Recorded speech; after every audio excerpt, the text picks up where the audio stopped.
আজ দিবাগত রাতে সারা দেশে যথাযোগ্য ধর্মীয় মর্যাদায় পালিত হবে পবিত্র শবে বরাত।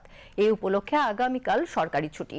প্রধান উপদেষ্টা প্রফেসর মোহাম্মদ ইউনূস পবিত্র শবে বরাত উপলক্ষে দেয়া এক বাণীতে পবিত্র এ রজনীকে আল্লাহর রহমত লাভের এক অসাধারণ সুযোগ হিসেবে গ্রহণ করে দেশ ও জাতির কল্যাণে প্রার্থনা এবং মানব কল্যাণে আত্মনিয়োগ করার আহ্বান জানিয়েছেন। মহিমান্বিত শবে বরাত বা মুক্তিলাভের রাত নিয়ে দেখুন সীমা শারমিনের প্রতিবেদন। আজকের দিনের আলোকরেখা পশ্চিমে মিলিয়ে যাওয়ার পরই শুরু হবে মুসলমানের কাছে পরম কাঙ্ক্ষিত মহিমান্বিত রজনী শবে বরাত।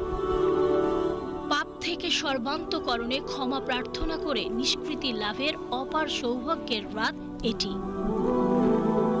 রাসূলুল্লাহ সাল্লাল্লাহু আলাইহি ওয়াসাল্লাম পবিত্র এই রজনীকে কেন্দ্র করে বলেছেন, যখন মধ্য শাবানের রাত আসে তখন তোমরা রাত জেগে সালাত আদায় করবে আর দিবসে সিয়াম পালন করবে, কেননা আল্লাহ তাআলা সূর্যাস্তের পর দুনিয়ার আকাশে অবতরণ করেন। মহান আল্লাহ বলেন, আছে কি কোনো ক্ষমা প্রার্থনাকারী? আমি তাকে ক্ষমা করব।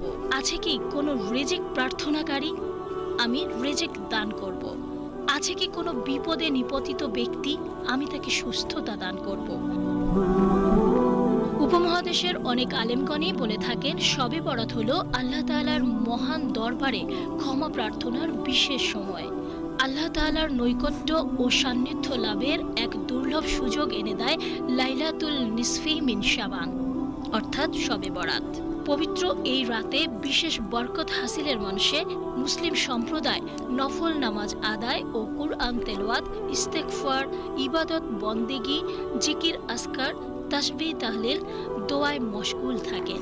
শবে বরাতকে লাইলাতুল বারআত নামে অভিহিত করেছেন অনেকেই।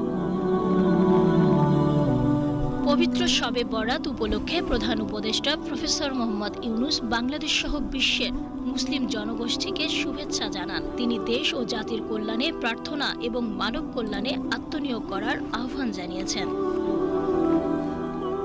দিবসটি উপলক্ষে ইসলামিক ফাউন্ডেশনের উদ্যোগে আজ বায়তুল মুকাররম জাতীয় মসজিদে পবিত্র কোরআন তেলাওয়াত, হামদ নাত, ওয়াজ ও দোয়া মাহফিল সহ বিভিন্ন অনুষ্ঠান আয়োজন করা হয়েছে।